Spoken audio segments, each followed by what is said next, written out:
नमस्कार। प्लांटेक्स पर आपका स्वागत है और हमेशा तरफ आपसे निवेदन है प्लांटेक्स को सब्सक्राइब करें, बेल आइकन जरूर दबाएं, हमारे वीडियोस को लाइक करें एंड फ्रेंड्स एंड फैमिली के साथ शेयर करें। दोस्तों, मैं हमेशा से आजकल बात कर रहा हूँ, हर वीडियो जब भी जरूरत पड़ती है मैं इस बात की बात करता हूँ कि कैसे भारत को टेक सॉवरेंटी और डेटा सॉवरेंटी पर जो है जीत हासिल करनी चाहिए, क्योंकि आगे आने वाले समय में जो ये वेस्टर्न पावर्स हैं, अमेरिका हैं, यूरोप हैं, इनके पास यही एकमात्र टूल होगा डेटा, जिससे ये दुनिया को कंट्रोल करने की कोशिश करेंगे, जी हाँ, नियंत्रण करने की कोशिश करेंगे। डेटा के सहारे जो है ये दुनिया में आपको किसी भी तरह से ये दबा सकते हैं, आपका एडवांटेज ले सकते हैं, आपको डिसएडवांटेजियस पोजीशन में डाल सकते हैं और आप जो है वैसे सिचुएशन में उनको रिएक्ट करने लायक या उनको जवाब देने लायक आप नहीं रह जाएंगे। हम लोग समझते हैं कि भाई हमारा डेटा कहीं पर भी है, मेरा डेटा है कहीं पर भी स्टोर है, इंडिया में स्टोर है, अमेरिका में स्टोर है, क्या फर्क पड़ता है, हमें क्या करना उस डेटा से जो है, और हमारे डेटा से कोई क्या कर लेगा, ये आप सोचते हैं। लेकिन वहां की जो टेक कंपनियां, बड़ी बड़ी कंपनियां जो वाकई में मक्कार किस्म की मतलब की होती हैं, उनका दिमाग वैसे ही चलता है, वो ऐसा नहीं सोचती। ये कहा जा रहा है कि 21वीं सदी में डेटा ही जो है ना गोल्ड है। जी हाँ, 20वीं सदी में जैसे क्रूड ऑयल बोला गया था ब्लैक गोल्ड है, ये 21वीं सदी में जो है डेटा जो है ही गोल्ड है। जिसके पास डेटा होगा वही दुनिया पर राज कर सकता है। आखिर अमेरिका और सारे वेस्टर्न कंट्रीज जो हैं क्यों चाइना के पीछे पड़े हुए हैं और चाइना को मतलब कि किसी तरह से दबाने की कोशिश कर रहे हैं? बिकॉज कि चाइना ने भी अब वही काम करना शुरू कर दिया है कुछ सालों से, जो है जो ये करते रहे हैं, डेटा चोरी करना और डेटा का इस्तेमाल करना या डेटा को बेचना। उस डेटा का क्या होता है आप सोच भी नहीं सकते, अंदाजा भी नहीं लगा सकते। उस डेटा से दुनिया में साइबर फ्रॉड्स होते हैं, स्पाइंग होती है, क्राइम्स होते हैं, लूटपाट होती है, मर्डर होता है, कुछ भी होता है उस डेटा से जो है। जी हाँ, उस डेटा से जो है आपको ट्रैक किया जा सकता है, आप क्या कर रहे हैं, आपकी हैबिट्स क्या है, आपकी habits based on your habits आपको एडवर्टीजमेंट दिखाए जा सकते हैं, वेदर यू लाइक इट और नॉट। आपको उस तरह के एडवर्टीजमेंट्स फोर्सिबली जो है देखने पड़ेंगे, आएंगे, आपके स्क्रीन पर आएंगे। आपकी जो है बैंक अकाउंट की डिटेल भी लीक कर दी जा सकती है। साइबर फ्रॉड्स वाले उसका इस्तेमाल करके जो है उसमें पैसे साइफन ऑफ कर सकते हैं। यदि कोई ग्रुप आपके पीछे पड़ा हुआ है तो आपकी जान के पीछे भी खतरा हो सकता है। उस डेटा का इस्तेमाल करके आपको ट्रैक किया जा सकता है। एनीथिंग इज पॉसिबल, कुछ भी पॉसिबल है। इसीलिए बार बार जो है सरकार आजकल कह रही है कि नहीं, डेटा सॉवरेंटी जो है होनी ही चाहिए अपने देश की। हमारे देश के लोगों का डेटा जो है हमारे देश में ही स्टोर होना चाहिए, क्योंकि आज की दुनिया या डिजिटल क्रांति जो आई है उसके बाद से हम लोग देख रहे हैं कि हर चीज में डेटा का कहीं ना कहीं जरूरत होती है। आप अपना डिटेल्स कहीं एक जगह स्टोर कर देते हैं, उसी डिटेल का इस्तेमाल करके कई जगह आप उस डेटा को फिल कर सकते हैं और आपका काम आसान हो जाता है। तो ये कहा जा सकता है कि साहब, डेटा के बगैर हमारी और आपकी जिंदगी भी शायद उतनी आसान ना रहे। मैं ये नहीं कहता कि जिंदगी चलेगी नहीं, लेकिन उतनी आसान नहीं रहेगी यदि डेटा आपका कहीं स्टोर्ड नहीं है। तो आज आप ढेर सारे ऐप्स देखते हैं जिसमें कि आप ऐप्स को डाउनलोड करते हैं, जब लॉगिन करने जाते हैं तो उसमें एक ऑप्शन आता है लॉगिन फ्रॉम गूगल। आप उसको प्रेस करते हैं जाने अनजाने में, वो सारा डेटा गूगल से जो है ट्रांसफर हो जाता है उस ऐप जो जहां चलता है, जो चलता है आपका यूजर आईडी पासवर्ड सब कुछ वहां चला जाता है और वो आपको ऑथेंटिकेट कर लेता है और आपका ऐप चलता है। आपको भी लगता है बढ़िया तो है साहब, क्या एक another user ID password create करने से बढ़िया तो है, गूगल वाला सही हो गया, क्या दिक्कत है। लेकिन आपकी डेटा शेयर हो गई, आपकी यूजर आईडी और पासवर्ड चला गया वहां, और आपका मेल जो है अब पब्लिक डोमेन में पहुंच जा सकता है, उसका मिसयूज किया जा सकता है। उस मेल से जो है ऐसे मैसेजेस आपके फ्रेंड्स एंड फैमिली सब भेज सकते हैं जो कि आपके लिए परेशानी पैदा कर सकता है। इसलिए यह समझना कि मेरा डेटा कहीं चला गया तो इससे क्या हो गया है, नो, बहुत कुछ हो गया है और बहुत कुछ हो सकता है। इसलिए डेटा सॉवरेंटी जो है और टेक सॉवरेंटी जो है भारत को चाहे कुछ भी हो अगले कुछ 5-10 सालों में ये हासिल करनी ही पड़ेगी, नहीं तो आगे आने वाले फ्यूचर में जिस तरह की टेक्नोलॉजी और जिस तरह की जो है हमारा लाइफ स्टाइल होता जा रहा है टेक्नोलॉजी के साथ, ये परेशानी में पड़ने वाला है। तो इसी से निकल करके एक न्यूज है आ रही है, आज की ही न्यूज है ये मैं देख रहा हूं।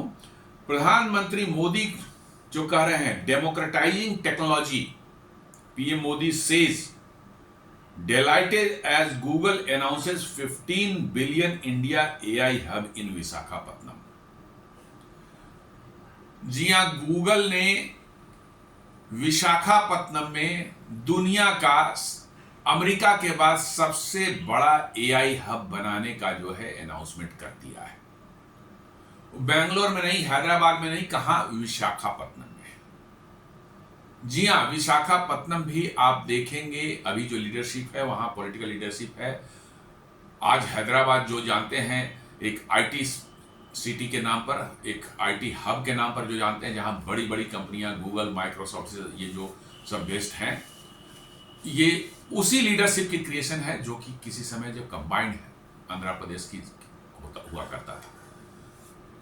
जी हां, 2000 के पहले जो है Hyderabad was not consider as an IT city, या वहां पर कोई हाईटेक वर्क होता था, ऐसा कुछ भी नहीं था। हाँ, कन्वेंशनल इंडस्ट्री तो थी, लेकिन आईटी के मामले में हैदराबाद जो है उस मैप पर नहीं था। लेकिन उसको जो है एकदम बिल्कुल आज वो बेंगलोर, पुणे के बराबर का शहर है और वहां बड़ी बड़ी कंपनियां जो है वहां पर अपनी बेसिस बना के काम करती है। और exactly the same thing is मुझे होता हुआ दिख रहा है विशाखापट्टनम में। जी हाँ, ये ईस्टर्न कोस्ट पर हमारा जो है एक बहुत ही इंपॉर्टेंट पोर्ट सिटी है। Not only the port city है बट हमारा बहुत बड़ा नेवल हेडक्वार्टर्स, नेवल बेस भी उसे वहां पर है, जो कि हमारे पूर्वी तट के और उसे एरिया के सारे उसको देखता है।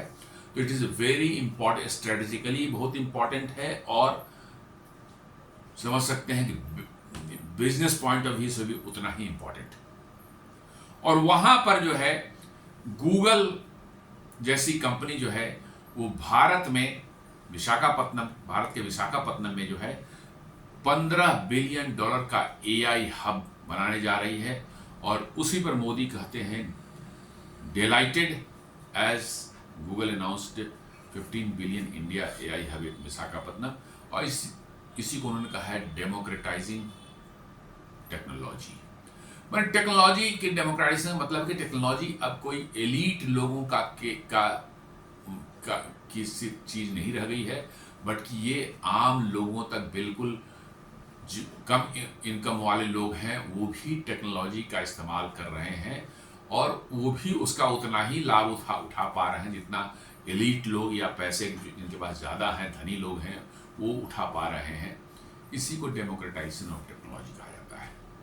आप देख लें आज यूपीआई जो है, डेटा, मोबाइल डेटा सस्ता होने के बाद से जो है आप गांव में भी जाकर देखें स्मार्टफोन्स जो हैं गरीब से गरीब तक के जो लेबर क्लास है जो कि काम करता है खेतों में, कृषि का काम करता है, उनके हाथों में भी, उनके फैमिली मेंबर्स के हाथ में भी जो है आप मोबाइल स्मार्टफोन देखेंगे और बड़े आराम से इंटरनेट का इस्तेमाल करते हैं, यूपीआई का इस्तेमाल करते हैं, उस पर जो है मूवीज और पिक्चर्स भी देखते हैं बिकॉज की डेटा जो है चीपर इंडिया मिलता है। इतना चीपर मिलता है कि मतलब कि जो लोग उसको बॉदर ही नहीं करते कि भैया इसको खर्च करने में के पहले सोचना भी हमें। तो दैट इज कॉल्ड डेमोक्रेटाइजिंग टेक्नोलॉजी। वही चीज अब एआई में भी होने वाला है। जी हाँ, एआई भी जो है कोई ऐसा नहीं है कि कोई एलिट लोगों का या बड़े लोगों की मतलब की चीज हो जाए रहेगी, सिर्फ वही लोग इसको इस्तेमाल, नहीं, ऐसा नहीं है, बिल्कुल नहीं है। एआई भी जो है आने वाले वर्षों में आम लोगों का, बिल्कुल हमारे सोसाइटी में लोअर स्ट्रेटा पर रहने वाले लोग हैं उनका, इन सबों के लिए जो है उतना ही यूजफुल या उतना ही मतलब वो इस्तेमाल करेंगे इतना जितना हम और आप करेंगे। और इसीलिए जो है उन्होंने प्रधानमंत्री जी ने कहा डेमोक्रेटाइजिंग टेक्नोलॉजी। मतलब आप देख लीजिए कि एआई का हब अमेरिका के बाद जो है दूसरा सबसे बड़ा हब गूगल का जो है वो कहां बन रहा है, आपको भारत में। दिस इज वेरी बिग मतलब की न्यूज हमारे हिसाब से, लेकिन इसको आपको मेन स्ट्रीम मीडिया जो कभी नहीं दिखाएगा, क्योंकि ये भारत के विकास की तस्वीर दिखाता है। जी हाँ, भारत के विकास की तस्वीर दिखाता है, इसलिए मेन स्ट्रीम मीडिया को इससे दिक्कत है। वो भारत को हमेशा निगेटिव लाइट में दिखाने की कोशिश करते हैं। भारत में जो कोई पॉजिटिव हो रहा हो उसको दिखाने से जो है उनका एजेंडा फेल हो जाता है, इसलिए वो नहीं दिखाते हैं। तो आइए इस पर बात करते हैं, क्या ये है, इस पर चर्चा करते हैं। A historic investment in India digital future. जी हाँ, आपको आप चाहें न चाहें, मैं भी बहुत ज्यादा कसने एआई के प्रति बहुत इंथुजियास्टिक नहीं हूं, क्योंकि एआई आने से अननेसेसरी लाइफ कॉम्प्लिकेट होगी और बहुत सी दिक्कतें भी लोगों के लिए पैदा कर सकता है। यही आजकल देख रहे हैं कितने फ्रॉड्स हो रहे हैं, मतलब कि आपके वीडियोस को मैनिपुलेट करके कुछ भी बना दिया जा सकता है। आपके ऑडियोस को और वीडियो को, जो वीडियो एग्जिस्ट नहीं करता वो रिक्रिएट कर दिया जा सकता है, बिल्कुल आपकी वॉइस से और बिल्कुल आपकी जो है पिक्चर से। आपने देखा होगा कैसे 2024 के लोकसभा इलेक्शन में के दौरान जो है एक वीडियो जो है जिसमें अमित शाह को जो है बोलते हुए कुछ दिखाया गया था, ऐसा जो कि मतलब कि जो बीजेपी को नुकसान कर सकता था, उस पार्टी को जो है इसको बना अपोजिशन पार्टी वालों ने किसी ने बनाकर सोशल मीडिया पर लॉन्च किया था। बाद में उसको एनालाइज किया गया तो मालूम हुआ कि टोटली फेक है, इसको एआई से बनाया गया है। और बाद में फिर उन्होंने डिफेमेशन सूट और एफआईआर वगैरह जो फाइल वगैरह हुए। तो इस एआई जो है इस तरह के नेगेटिव वर्ड्स भी जो है सोसाइटी को डिसइंटीग्रेट करने वाला काम, सोसाइटी में वैमनस्यता फैलाने वाला काम, या आपके जो है सिस्टम में जो है कुछ ऐसी चीजें भी कर सकता है जो कि हमारे और आपके लिए शायद अच्छा ना हो। लेकिन हाँ, इसके अच्छे पहलू में पॉजिटिव साइड भी है। एआई से जो है आपके जो है कॉम्प्लेक्स जो है टास्क जो पहले किया करते थे जिसमें बहुत वक्त लगता था, वो चुटकी दबाते हो जा सकता है। बहुत से वैसे रूटीन नेचर के वर्क जो हैं जिसके लिए हम मतलब कि जो है ज़्यादा वक्त लेते थे, ज़्यादा मैन पावर लगाते थे, अब वो काम जो है एआई आपको कर देगा। लेकिन इसके नेगेटिव फॉलोआउट फिर आते हैं कि भैया आपकी जो है रोजगार क्रिएट होने की संख्या, लोगों की जॉब्स जो हैं वो घट सकती हैं। तो कोई भी टेक्नोलॉजी कभी भी आती है तो टेक्नोलॉजी हमेशा दुधारी तलवार रही है। एक तरफ वो आपको फायदे मिलेंगे तो दूसरी तरफ नुकसान भी कुछ झेलने पड़ेंगे आपको। अब कंप्यूटर आया है, कंप्यूटर आने के पहले आप देखते थे बैंक में कितने एम्प्लॉय रहते थे। जब तक कंप्यूटराइजेशन नहीं हुआ था बैंक में कितने एम्प्लॉय रहते थे, कितना मैनुअल काम होता था, लेजर को मेंटेन करना, इंडिविजुअल उसको जो है सिग्नेचर मैच करने के लिए आपका उसको जो है सिग्नेचर कार्ड को मेंटेन करना, सारा कुछ हुआ करता था। आज दिन में सब कहाँ है, गायब हो गया, कहीं नहीं है। एक टर्मिनल पर बैठा हुआ बैंक एम्प्लॉय जो ही is able to do everything, और पलक क्लिक करते जो है उसके पास है। आज तो बैंक में कस्टमर भी नहीं दिखते, क्यों? वो यूपीआई इस्तेमाल कर रहे हैं, वो ऑनलाइन ट्रांजैक्शंस कर रहे हैं, उनको जरूरत ही नहीं है बैंक जाने की। तो टेक्नोलॉजी के कारण जो है बैंकों में जो है जो जॉब्स जितनी क्रिएट हो सकती थी वो नहीं हो पाई।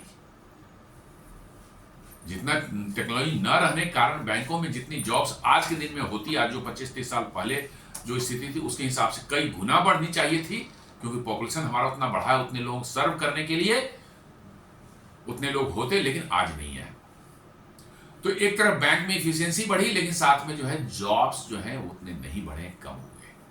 कम हुए नहीं कर सकते, बट नहीं बढ़े। तो उसी तरह से एआई और भी बहुत से क्षेत्रों में जो है आपके लिए अच्छे काम भी होंगे, तो कुछ उसके निगेटिव इंपैक्ट्स भी आपको झेलने पड़ेंगे। लेकिन आप इसे बच नहीं सकते। आप ये नहीं कह सकते कि साहब नहीं है, हम एआई को नहीं अपनाएंगे और एआई का इस्तेमाल नहीं करेंगे। जाने अनजाने में हम लोग एआई का इस्तेमाल कर रहे हैं।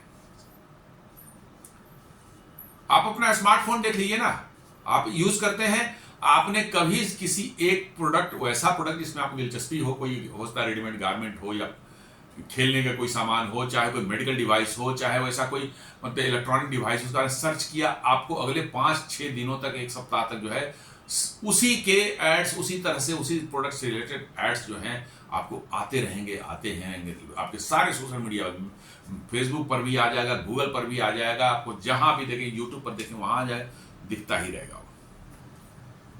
ये एआई के कारण हो रहा है। तो कह रहे हैं कि ये historic moment investment in India digital future है। Google has announced a 15 billion investment to establish a massive artificial intelligence hub in Visakhapatnam, Andhra Pradesh. जी हाँ, ये मैं बताया, स्टार्टिंग मैंने यहीं से की थी। $15 बिलियन का इन्वेस्टमेंट से विशाखापत्तनम में एक बहुत विशाल और परहैप्स जो है अमेरिका के बाद दूसरा सबसे बड़ा जो है गूगल का जो है एआई हब जो है वो आंध्र प्रदेश के विशाखापत्तनम में बनने जा रहा है। और मेरा अपना मानना है कि given the location of Andhra Pradesh, ये विशाखापत्तनम जो है, ये निश्चित रूप से इसको भारत का नेक्स्ट आईटी हब के रूप में जो है उभरना चाहिए, बेंगलोर, हैदराबाद, चेन्नई, पुणे के बाद। जी हाँ, लोकेशन भी इसका आइडियल है और इसके साथ जो है वहाँ पर माहौल भी वैसा है और एट प्रेजेंट लीडरशिप भी वैसी ही है, पॉलिटिकल लीडरशिप। इसलिए मेरा अपना मानना है कि if that same leadership continues for 10 years, Visakhapatnam may emerge as a next Hyderabad for India. This will be Google's largest ever investment in India and the biggest AI hub outside the United States। जी हाँ, United states के बाहर जो है ये Google का जो है सबसे बड़ा जो है एआई हब होगा और भारत में गूगल का अब तक का सबसे बड़ा इन्वेस्टमेंट होगा। ये एक सिंगल इन्वेस्टमेंट की बात कर रहा हूं, छोटे मोटे ऐसे इन्वेस्टमेंट होते रहते हैं, लेकिन एक सिंगल इन्वेस्टमेंट की बात करूं तो ये गूगल का सबसे बड़ा लार्जेस्ट सिंगल इन्वेस्टमेंट है और अमेरिका के बाद जो है गूगल का सबसे बड़ा एआई हब भारत में होने वाला है। तो दोस्तों, इससे क्या संकेत मिलते हैं?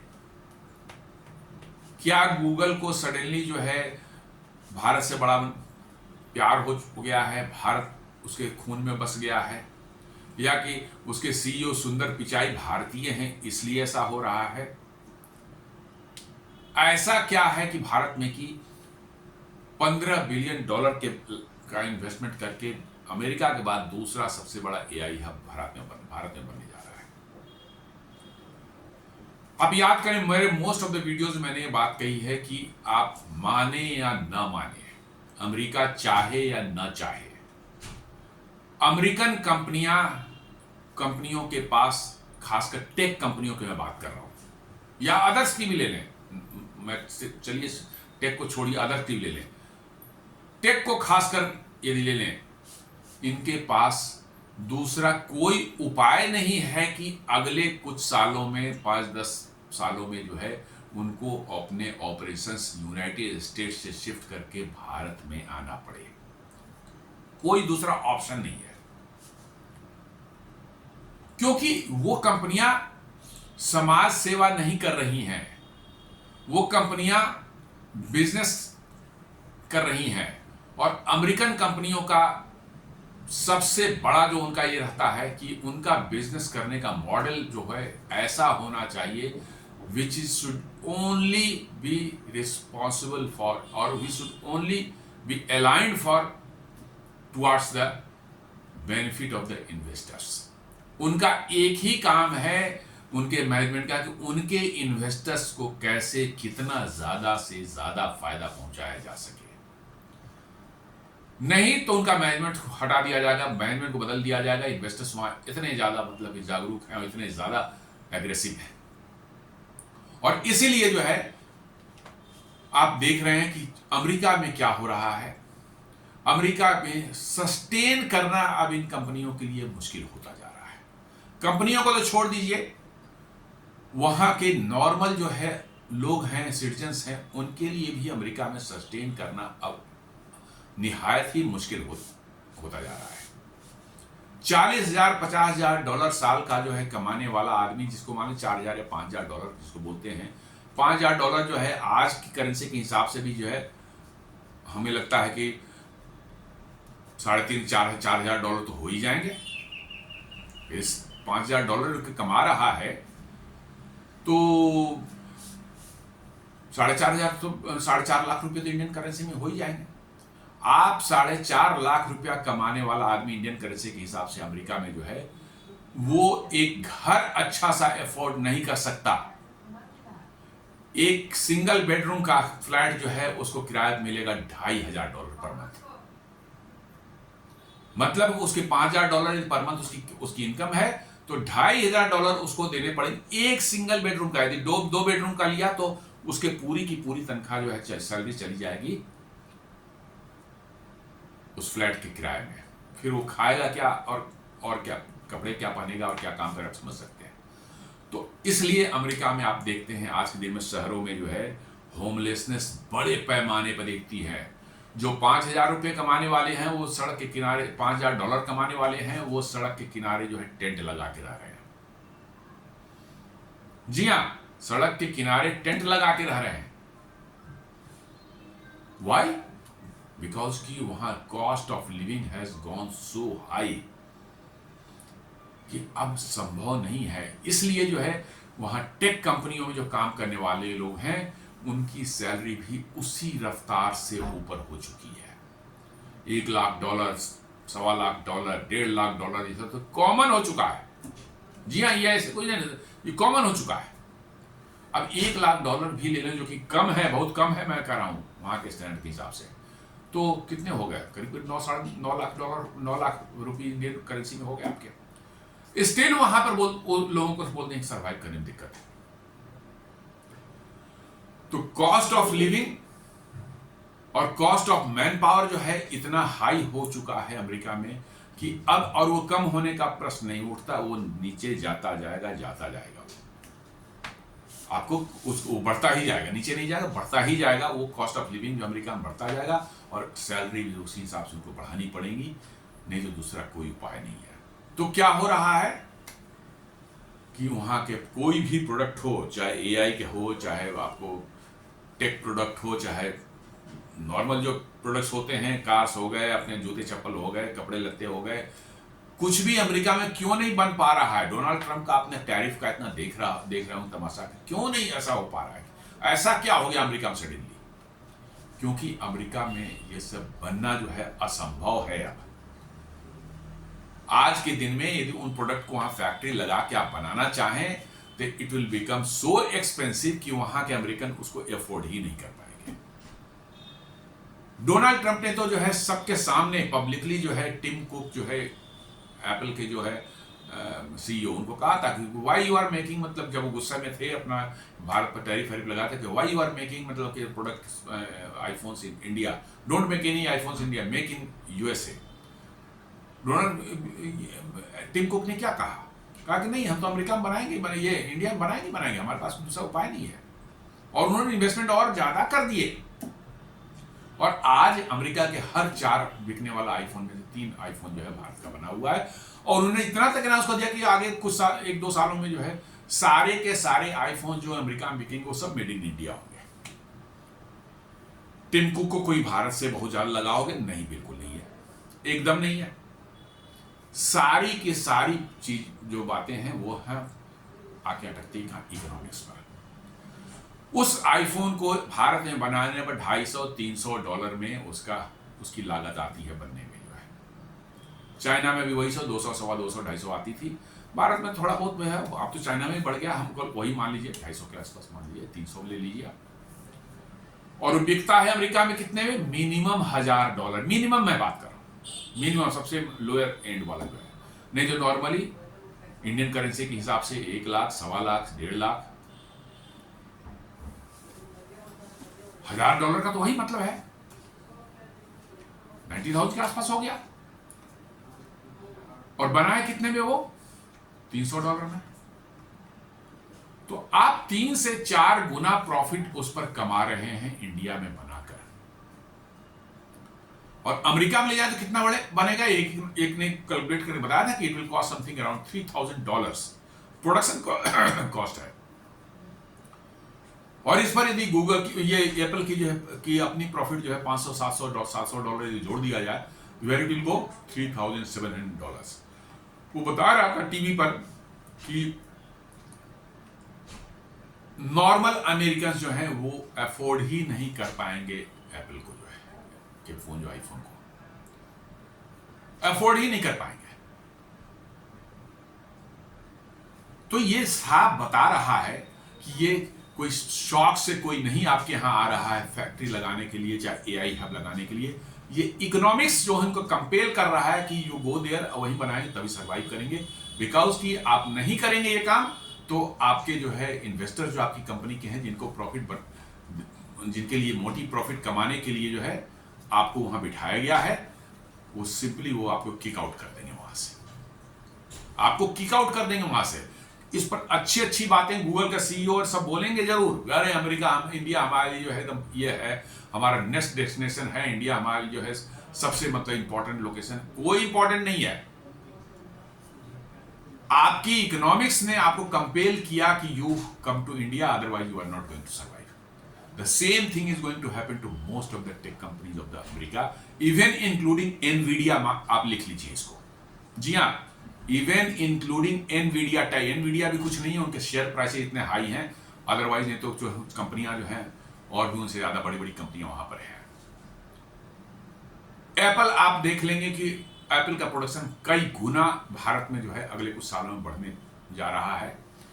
सैमसंग ने अपना ऑलरेडी ऑलमोस्ट सारा का सारा स्मार्टफोन बिजनेस भारत में ही कर रहे हैं। वो साउथ कोरिया को छोड़कर मोस्टली यहीं पर है। सबसे बड़ा फैक्ट्री जो उनके नोएडा में जो है आप देख ही रहे हैं। जापान की कंपनियों को आप देख लीजिए किस रफ्तार से वो भारत में इन्वेस्टमेंट करते जा रहे हैं, और आगे जो है लाइन लगी हुई है। अभी एससीओ समिट के पहले प्रधानमंत्री जी गए थे, $68 बिलियन का उन्होंने इन्वेस्टमेंट का उन्होंने कमिटमेंट किया है। स्विट्जरलैंड, नॉर्वे, आइसलैंड और लिechtenstein का जो EFTA, European free trade association, जो एक ग्रुप है भारत के साथ, जिसका जो है फ्री ट्रेड एग्रीमेंट हुआ है और 1 अक्टूबर से जो है वो चालू हो गया है, उसका इंप्लीमेंटेशन चालू हो गया है। उन्होंने क्या कमिट किया? $100 बिलियन इन्वेस्टमेंट इन 15 ईयर्स। क्यों भाई? उनको शौक चढ़ा है स्विट्जरलैंड, नॉर्वे और आइसलैंड में या लिechtenstein में जो है उनको इन्वेस्ट करने का मन नहीं करता क्या? वो आखिर $100 बिलियन भारत में क्यों लगाना चाहते हैं? उसे जॉब तो भारत में क्रिएट होगी, उनको क्या मिलेगा? नहीं, अगेन वही चीज कि उनको अपने इन्वेस्टर्स को कमा कर देना है, ताकि इन्वेस्टर्स को उससे जो है प्रॉफिट कमा सके, क्योंकि इन्वेस्टर ने उस कंपनी खड़ा कर रखा है। तो ये अपनी कंपनी के लिए काम कर रहे हैं, अपने देश के लिए नहीं काम कर रहे हैं। यही डोनाल्ड ट्रंप बार बार कहते हैं कि भाई देश के लिए काम करो, कंपनी को छोड़ो। लेकिन प्रॉब्लम यह है कि अमेरिका की जो कंपनियां या अमेरिका में कैपिटलिस्टिक एक जो इकोनॉमी जो बनी है, उसमें कोई उपाय ही नहीं है। वहां सरकार का रोल बिजनेस में करीब करीब ना के बराबर है। ये दशकों पहले वहां बना दिया गया कि नहीं सरकार को क्या करना है, बिजनेस से जो है सबको हटो, सारा इन्वेस्टमेंट जो प्राइवेट का होगा। तो प्राइवेट तो इन्वेस्टमेंट वही करता है जहां उसको प्रॉफिट होता है। जैसे ही वो कंपनी डूबेगी, वो सारा इन्वेस्टमेंट निकाल के ले जाएगा, आपकी कंपनी बंद हो जाएगी। अब अमेरिका एक कैश 22 सिचुएशन में फंसा हुआ है। उनकी कंपनियां अब नेशनलिस्टिक नहीं रह गई हैं, वो अब अमेरिका के बारे में सोचने से ज्यादा अपने इन्वेस्टर्स के फायदे के बारे में सोचती है। यही रीजन है कि आपको जो है गूगल ने $15 बिलियन का जो इन्वेस्टमेंट विशाखापट्टनम में करने किया है। The reason behind this is the economics. This will be Google's largest ever investment in India and the biggest AI hub outside the United States. The investment will be spread over 5 years to from 2026 से लेकर 2030 तक ये होगी, marking a major milestone in US India tech collaboration. जी हाँ, इसको जो भी कहिए, कहने को तो अच्छे वर्ड्स तो बोलने पड़ते हैं, यूएस इंडिया टेक कोलैबोरेशन। आपको क्या लगता है कि गूगल की बड़ी इच्छा है कि भारत जो है टेक्नोलॉजी में बहुत आगे बढ़ जाए? बिल्कुल नहीं। क्या आपका लगता है कि गूगल ये चाहता है कि भारत के लोग भी जो है हाईटेक चीजें सीखें, जानें? और मतलब बिल्कुल नहीं। गूगल के साथ दो ही मजबूरी है, या कोई भी अमेरिकन कंपनी के साथ में जो है, एक तो है कि भारत में 140 करोड़ लोग जो है उनके लिए एक बहुत बड़ा मार्केट है। आप ले लें गूगल के प्रोडक्ट्स का है, कोई ले लें, यूट्यूब है, जीमेल है, इसके सबसे बड़े ग्राहक कहां हैं? भारत में। इसके सबसे बड़े कंज्यूमर्स का भारत में। यदि भारत से उनको आउट कर दिया जाए, ये कस्टमर्स उनसे निकल जाए, तो उनका बिजनेस ठप हो जाएगा।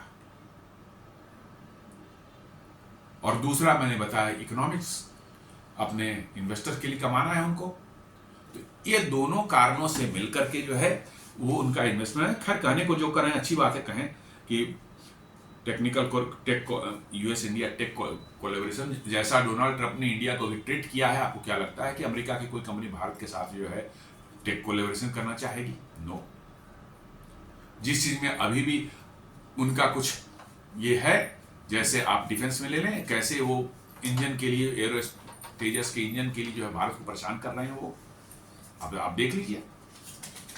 तो इसलिए ये कहना कि नहीं बड़ा अच्छा हो गया, भारत इंडिया अमेरिका के बीच बहुत बढ़िया हो गया, गूगल आ गया, ये ओ हो जी बड़ा अच्छा, अमेरिका कितना अच्छा, कोई अच्छा नहीं अमेरिका। ये उनकी मजबूरी है। और मैं बार बार बोल रहा हूं, हर वीडियो में बोल रहा हूं कि अमेरिकन कंपनियां have got no option other than to come to India। हाँ, ओवरनाइट नहीं होगा, मैं कह रहा हूं 5-10 साल तो लगेंगे।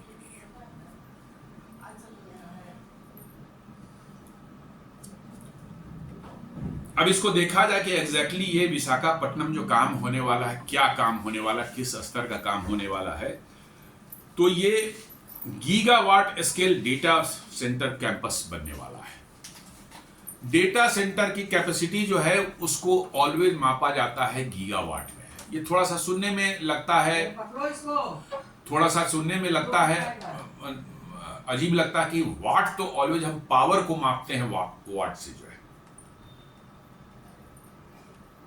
गीगावाट जो है हम डेटा सेंटर में तो डेटा स्टोरेज है, उसकी कोई यूनिट होनी चाहिए। तो दोस्तों, समस्या ये है कि डेटा सेंटर्स आज के दिन में one of the biggest power consumers, power hungry applications है। जी हाँ, इतना ज्यादा पावर ये कंज्यूम करते हैं, इनकी कूलिंग में इतना पावर लगता है, उसकी इक्विपमेंट को इतना पावर कंज्यूम करती है और उतना हीट जनरेट होता है, उसको फिर कूल करना पड़ता है, और round the clock 24 hours non stop जो है चलता है ये सब चीजें। इसके कारण बहुत ज्यादा पावर कंज्यूम होता है, और इसलिए ऐसा माना जाता है कि जो डेटा सेंटर जितना ज्यादा पावर कंज्यूम कर रहा है वो उतना ही बड़ा है। ये नॉर्मल एक थंब रूल बना हुआ है। यदि 500 मेगावाट कंज्यूम कर रहा है, वो 1 गीगावाट जो कंज्यूम कर रहा है उससे उसकी कैपेसिटी आधी होगी। 250 मेगावाट कम कर रहा है, उसकी 500 मेगावाट से आधी होगी। इसलिए डेटा सेंटर की कैपेसिटी जो है गीगावाट में आजकल दी जाती है हमेशा। तो the AI hub will start a 1 gigawatt capacity capable scalable to multiple gigawatts in the future। जी हाँ, वो 1 गीगावाट से स्टार्ट करने जा रहे हैं। बट मेरा अपना कहना है, जिस रफ्तार से डेटा का कंजम्पशन और डेटा का एप्लीकेशन भारत में हो रहा है, और लोग जिस तरह से AI, यूट्यूब, सोशल मीडिया, या इन चीज़ों का इस्तेमाल जिस रफ्तार से कर रहे हैं, मुझे लगता है कि 1 गीगावाट क्या हो सकता है ये 2-4-5 साल में 10 गीगावाट हो जाए। और मैं आपको बता रहा हूं कि it may become larger than the data centre what Google might be having in United states. 140 billion लोग हैं हमारे यहां, उनका डेटा रखना है, उनके लिए आपको कंटेंट रखने हैं। अमेरिका से 5 गुना 6 गुना बड़ी, 5 गुना बड़ी आबादी हमारी हो चुकी है। उनके लिए डेटा रखना है के लिए समझ सकते हैं कितना बड़ा ह्यूज सेटअप चाहिए। तो अभी 1 गीगावाट है, आई थिंक वेरी 5 से 10 गीगावाट तक बन सकता हो जाएगा ये। It will host Google cloud AI workloads. जी हाँ, गूगल क्लाउड जो है, पूरा एआई का जो गूगल क्लाउड है, उसका सारा का सारा वर्कलोड जो है, एप्लीकेशन जो है, वहीं पर होस्ट होगा, वहीं पर रहेगा, और वहीं से हमें और आपको जो है वो सारी वो क्लाउड एक्सेस होगी, और हम एआई का काम जो करना चाहेंगे वो कर सकते हैं। Powering tools like search, YouTube and workspace from Indian soil. जी हाँ, अभी तक यूट्यूब ये सब जो है गूगल सर्च इंजन, और ये जो हम लोग जो गूगल का वर्क स्पेस जो इस्तेमाल करते हैं, जो डॉक्यूमेंट के लिए, स्प्रेडशीट वगैरह बनाने के लिए, ये सब कहाँ से करते थे? अमेरिका से करते थे, अमेरिकन डेटा सेंटर से ना। अब चूंकि इतना ज्यादा उसका इस्तेमाल भारत में ही उसके इतने कंज्यूमर हो चुके हैं कि उनको अब भारत में ही आना पड़ेगा, यही बनाना पड़ेगा, तभी दे विल कम्पीट। क्योंकि अब भारत में भी जो है ज़ोहो और इस तरह के जो है प्लेटफॉर्म्स आ रहे हैं। देखा आपने, कल ही मैंने एक वीडियो बनाया था कैसे मैप माई इंडिया, जो मैपल जो है उनका एप्लीकेशन जो है, जो गूगल मैप को चैलेंज कर रहा है, उससे फार फार फार बेटर ऐप है, वो आ चुका है। अश्विनी वैष्णव जी ने उसका डाला था, और कल उसके शेयर्स जो है 8% वो न्यूज आते ही मार्केट में बढ़ गए। और उसको भी देखिए कैसे ज़ोहो और अरताई को भारतीय लोगों ने हाथों हाथ उठाया, तो वो भी अब 2-4 दिन के अंदर में आपको नजर आना शुरू हो जाएगा। ये डर जो है अमेरिकी कंपनियों में अब धीरे धीरे समा रहा है कि भारतीय कंपनियां भी अब अपने प्लेटफॉर्म्स डेवलप करने के लिए कैपेबल हो चुकी हैं। वो जमाना नहीं रहा 10 साल 15 साल पहले कि नहीं वो सिर्फ वो आईटी सर्विसेज प्रोवाइड करेंगे अमेरिकन कंपनी के लिए, छोटा मोटा काम कर देंगे, सॉफ्टवेयर में ग्लिच है उसको ठीक कर दो, वो कर दो, वो काम उस समय गया। अब यहाँ पर भी जो है प्लेटफॉर्म्स बनाए जा सकते हैं और उसको इस्तेमाल किया उसने भारतीय, ये डर उनमें शायद लगता है अब समा रहा है, और ये डर अच्छा है यदि है तो।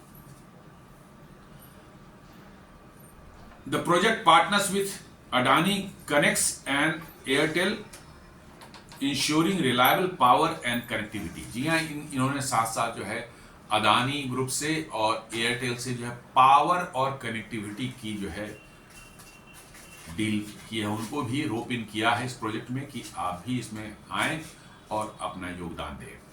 अदानी ग्रुप आज के दिन में ग्रीन पावर का दुनिया का सबसे बड़ी कंपनी बन चुकी है। जी हाँ, ग्रीन पावर के क्षेत्र में दुनिया की सबसे बड़ी कंपनी अदानी बन चुकी है, और इस प्रोजेक्ट को जो इन्वेस्ट किया गया है कि इस प्रोजेक्ट जो 1 गीगावाट का डेटा सेंटर है, इसको पूरी तरह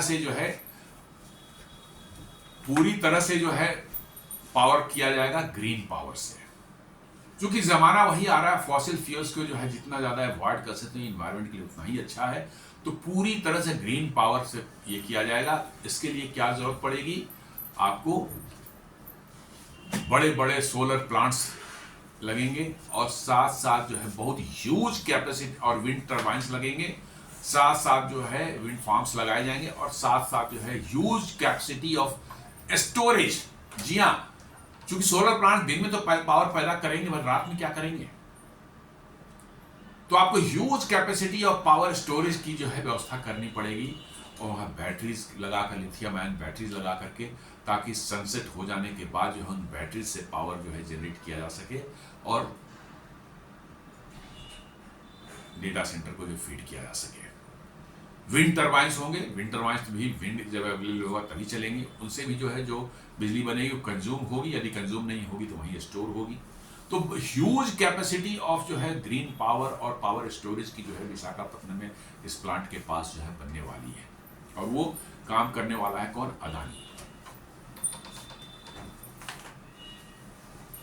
और साथ साथ जो है एयरटेल को भी इसमें लिया गया है as a partner.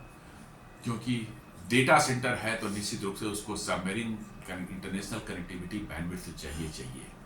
Internet huge bandwidth के साथ जो इंटरनेट कनेक्टिविटी चाहिए ताकि दुनिया से जो है जुड़ा रहे वो, तभी तो काम करेगा वो, नहीं तो कोई काम ही नहीं करेगा। यदि इंटरनेट कनेक्टिविटी नहीं है तो कोई काम हो ही नहीं सकता। तो एयरटेल भारत की वन ऑफ द जो है बिगेस्ट कंपनियों में जो है, जिसकी जो है सबमेरीन केबल्स भी अपनी जो है इंडिया से सिंगापुर और इंडिया से दुबई वगैरह तक फैला हुआ है और उनकी महारत हासिल है, बहुत बड़ी कंपनी है। तो वो इस गूगल के इस प्रोजेक्ट के लिए जो है बहुत ह्यूज कैपेसिटी जो है, माने टेराबाइट्स ऑफ कैपेसिटी के फॉर्म में जो है उनको कनेक्टिविटी प्रोवाइड कर इंटरनेशनल बैंडविड्थ प्रोवाइड करेगा। सिंगापुर से, दुबई से, देन यूरोप से जो है ये सारी बैंडविड्थ जो है एयरटेल ला करके वहां, क्योंकि जब तक वो कनेक्टिविटी होगी नहीं तो वो तो कोई किसी काम का नहीं रहेगा डेटा सेंटर। तो वो काम जो है एयरटेल करने वाला है, बिकॉज उसको टेलीकम्युनिकेशन से रिलेटेड चीजें हैं, नेचुरली है कि वो गूगल खुद नहीं करेगा, उन्होंने दिया होगा, एयरटेल को कहा होगा भैया आप करो, we will pay for that.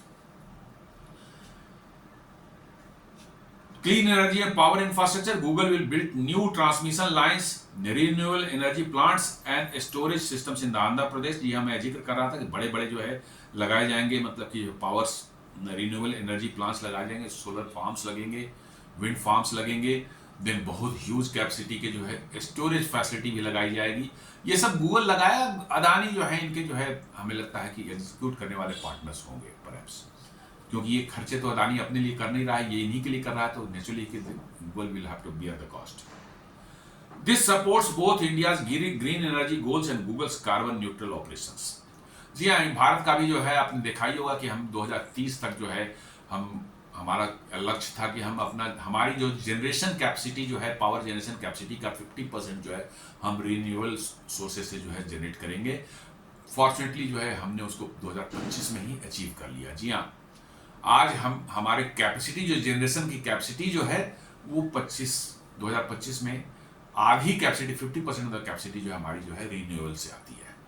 लेकिन हाँ, अब 24 घंटे नहीं है, अब इस बात को आप मानिए 24 घंटे नहीं है, क्योंकि पावर सोर्स जो है वो, ये तो सिर्फ कैपेसिटी की बात है, एक्चुअल जनरेशन जो है वो अभी टाइम लगेगा।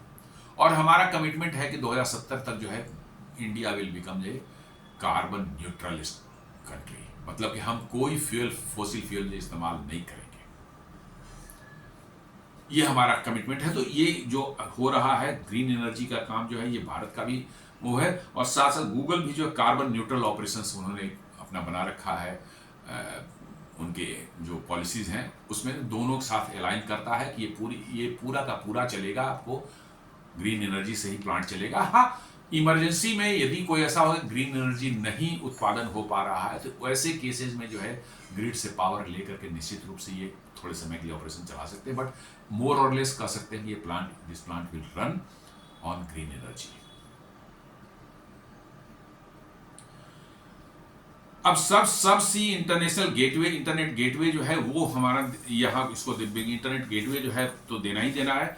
ए major new international subsea cable network will be installed at Visakhapatnam. जी हाँ, this will create a new connectivity hub of India on India's east coast, complementing existing gateways in Mumbai and Chennai. अभी भारत में 2 ही international gateways हैं। जी हाँ, कम है, बहुत कम है as compare to other countries जो देखेंगे आप। मुंबई और चेन्नई यही 2 जगह हैं जहां से आपकी इंटरनेशनल ट्रैफिक आ जा सकती है। ये विशाखापत्तनम आने से ये तीसरा एक लोकेशन हो जाएगा जहां से जो है आपको एक थर्ड इंटरनेशनल गेटवे आपको भारत को मिलेगा। ये भी अपने आप में बहुत बड़ी चीज है। सिर्फ 2 है, चेन्नई एंड मुंबई, और ये थर्ड जो है विशाखापत्तनम बनने वाला है आपका। It strengthens India digital backbone, improves internet resilience and boost global connectivity. जी हाँ, ये बनने के बाद जो है आपको ये तीसरा जो गेटवे आ जाने से जो है आपकी जो डिजिटल बैकबोन और मजबूत होगी, और आपको इंटरनेट की स्टेबिलिटी जो है रिसील में एक कोई गेटवे जो डाउन हो गया किसी वजह से जो है तो भी आपको महसूस नहीं होगा। आज पता चलता है एक गेटवे डाउन हुआ था, सडनली जो है ट्रैफिक आपकी एक गेटवे दूसरे सिंगल गेटवे पर जाने लगती है और वो बिल्कुल चोक होने लगता है। कई बार ऐसा देखा गया है, जहां पर स्पीड आपकी स्लो हो जाती है, लोग कंप्लेन करना शुरू करते हैं। तो थर्ड आ जाने से जो है इसमें काफ़ी इम्प्रूवमेंट हुई कि भाई एक फेल भी हो जाए तो शायद वो समस्या नहीं, थोड़ी बहुत इफेक्ट होगी बट उतनी नहीं होगी। और ग्लोबल कनेक्टिविटी आपकी निश्चित रूप से इससे अच्छी होने वाली है। Job creation and regional growth में देखेंगे तो this project is expected to create nearly 1.88 lakh jobs both directly and indirectly. जी हाँ, 1,88,000 जॉब्स जो हैं सब मिला करके जो है, जैसे डेटा सेंटर में है, डेटा मतलब साइंटिस्ट का जॉब होगा, कंप्यूटर साइंस वाले ग्रेजुएट्स का होगा, पावर इंजीनियर्स का होगा, सोलर के जो एक्सपर्ट्स होंगे उनका होगा, बैटरी के एक्सपर्ट्स होंगे जो इंजीनियर्स होंगे उनका होगा। ये सबों को मिला करके जो है इस तरह के 1,88,000 जॉब जो है एक सिंगल प्रोजेक्ट जो है क्रिएट करने जा रहा है। This is a big thing, very big project. It will transform Visakhapatnam into an East Coast digital capital, catalyzing near tech park and startups. New tech parks and startups. जी हाँ, जैसे ही ये project आता है इसके साथ साथ बहुत से इंसिलियरीज इंडस्ट्रीज जो है आसपास जुड़ जाते हैं इनको सपोर्ट करने के लिए, और इससे क्या होता है कि एक नया स्टार्टअप इकोसिस्टम आसपास दिखने लगता है, बनने लगता है। छोटा मोटा काम पहले कर रहा है, फिर दिन उसको जो है और स्केल अप करके जो है वो बड़ा हो जाता है। तो विशाखापट्टनम, जैसे मैं बताता हूँ, विशाखापट्टनम में become a new Hyderabad for India. जैसे 2000 के पहले हैदराबाद को लोग आईटी या टेक के लिए जानते ही नहीं थे, ये कन्वेंशनल इंडस्ट्रीज के लिए था। हाँ, कन्वेंशनल इंडस्ट्रीज बहुत से थे, ऐसी कोई बात नहीं है। बड़े बड़े इंडस्ट्रीज वहाँ थे, भारत हेवी इलेक्ट्रिकल्स लिमिटेड के थे, और भी इस तरह के हम 2-4 इंडस्ट्रीज हमने देखा है वहाँ पर। Electronics corporation of India limited का बहुत बड़ा प्लांट था। आपको जो है इसका एटॉमिक एनर्जी कमीशन का न्यूक्लियर फ्यूल कम्प्लेक्स है, उसका भी बहुत बड़ा सेटअप है। तो ये सब वहाँ पर थे, ऐसी बात नहीं कि नहीं थे। लेकिन आईटी और टेक साइड फील्ड के जो है वहाँ कुछ भी नहीं था। आज देख लीजिए वो बेंगलुरु और चेन्नई के को कम्पीट करता है, उनको चैलेंज देता है। तो मेरा अपना मानना है कि अगले 10-15 सालों में जो विशाखापट्टनम में emerge as a new Hyderabad for India.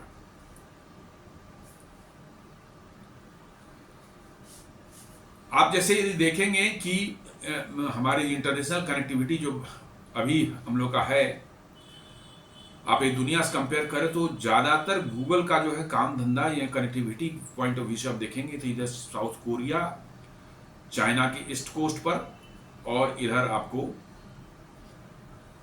Malaysia वगैरह के आसपास में इनका ज्यादा मतलब कि होता, बहुत ज्यादा कनेक्टिविटी। बट अब चाइना +1 पॉलिसी जो है दुनिया में हर देश और हर कंपनी सभी लोग फॉलो कर रहे हैं, और मुझे लग रहा है कि इसके बाद जो है वो चाइना को छोड़कर शायद मुझे इस रीजन में जो है भारत गूगल का सबसे बड़ा हब होने वाला है अगले 5 सालों में। मेरा अपना मानना है भारत जो है गूगल का सबसे बड़ा हब होगा इस रीजन में। जो है गूगल वैसे तो चाइना में काम नहीं करता, लेकिन कनेक्टिविटी तो है उनकी, वहां पर कनेक्टिविटी वहां पर है। लेकिन भारत में तीसरा जो गेटवे खुलने जा रहा है, इंटरनेशनल गेटवे जो है आपका सबमरीन केबल वाला जो है, इससे जो है आपको बहुत बड़ी बूस्ट मैंने डेटा के लिए मिलेगी आपको भारत को। और मुझे लगता है कि साउथ एशिया रीजन में जो है, या इस पूरे south east Asia and south east region में कह सकते हैं, India will the biggest hub. Rather मुझे लगता है कि ये पूरा एशिया पैसिफिक रीजन का जो है सबसे बड़ा हब गूगल जो है यही भारत में बनाने जा रहा है, और most probably Visakhapatnam will be the epicentre of this activity. साथ में मैंने बताया कैसे भारत में ऑलरेडी लोग मतलब कि जो है इंडिजिनस एप्स जो है जोहो मेल और ये अरताई और ये सब जो है शुरू हो चुका है। मैपल जो है मैप माई इंडिया का ऐप जो है ये सब हो चुका है। ये सब जो है मतलब कि चल रहा है। तो आपको मैंने बता रहा हूं कि धीरे धीरे अमेरिकन कंपनियों में ये बातें समझ में आ रही है कि if they don't change their attitude towards India, अब इंडिया को वो एक क्लाइंट स्टेट के रूप में देखना चाहेंगे, भारत सिर्फ कस्टमर है और कुछ नहीं है, तो ये अभी अब आगे आने वाले समय ज़्यादा दिन तक नहीं चलेगा। मे बी कि Indians switch over to their own home grown apps, और उनके बाद जो है इनकी स्थिति होगी वो बहुत भयावह होगी।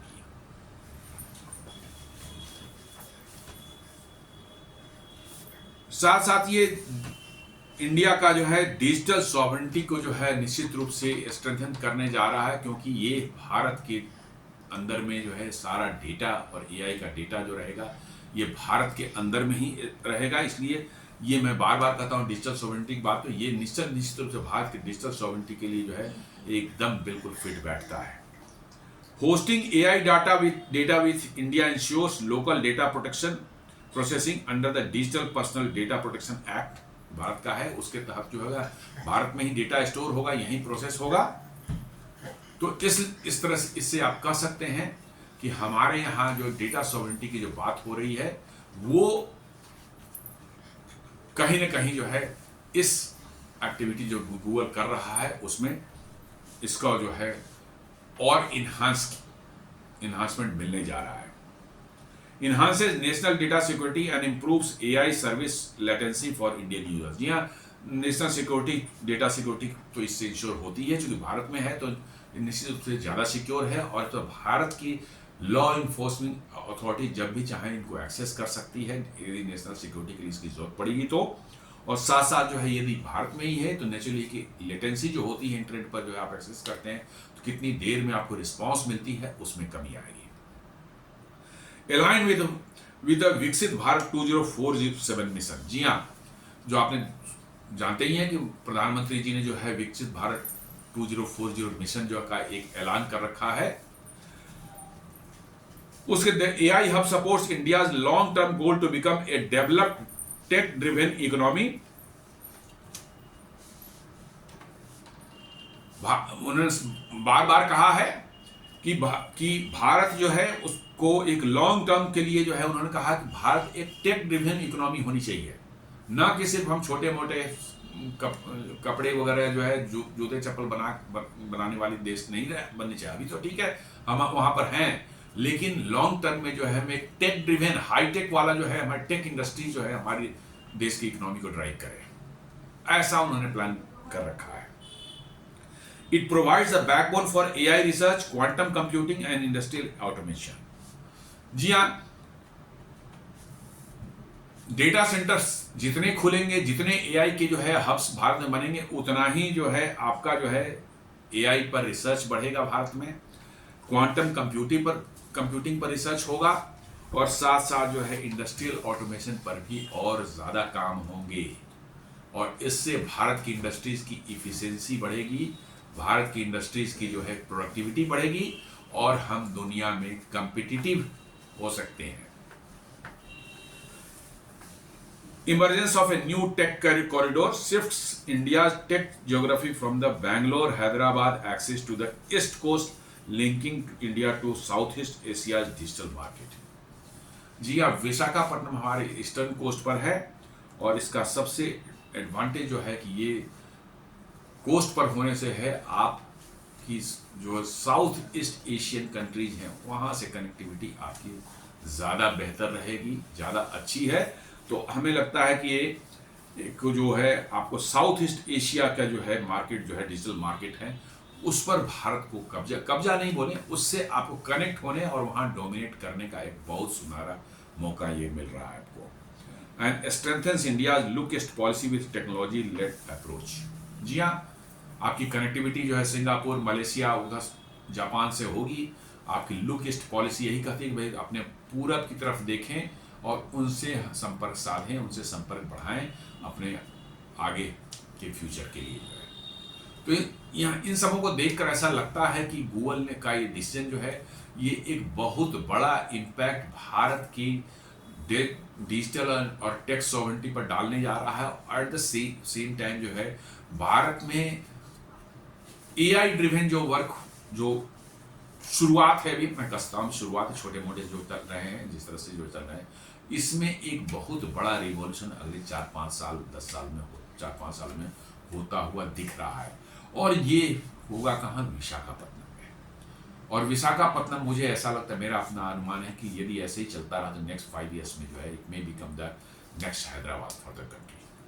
तो दोस्तों ये हमारा छोटा सा आज विश्लेषण था, कैसे गूगल ने $15 बिलियन का जो है एक एआई हब जो है विशाखापत्तनम बनाने का ऐलान किया है, जो कि अमेरिका के बाद उनका दूसरा सबसे बड़ा जो है एआई हब होगा। और इससे ईस्टर्न इंडिया में खासकर जो है आंध्र प्रदेश के जो है विशाखापत्तनम में एक समझ लीजिए टेक रिवॉल्यूशन आने की पूरी संभावना है। और इससे भारत को भी जो है लोगों को बहुत ज़्यादा जॉब क्रिएट होगी, बहुत ज़्यादा उनको जो है इकोनॉमिक एक्टिविटी जो है ईस्टर्न पार्ट में नज़र आएगा, which is good for us. उम्मीद करता हूँ मेरा वीडियो आपको पसंद आया होगा। हमारे वीडियोस को लाइक करें, फ्रेंड्स एंड फैमिली के साथ शेयर करें, हमारे चैनल को सब्सक्राइब करें और बेल आइकन दबाना बिल्कुल नहीं भूलें। धन्यवाद।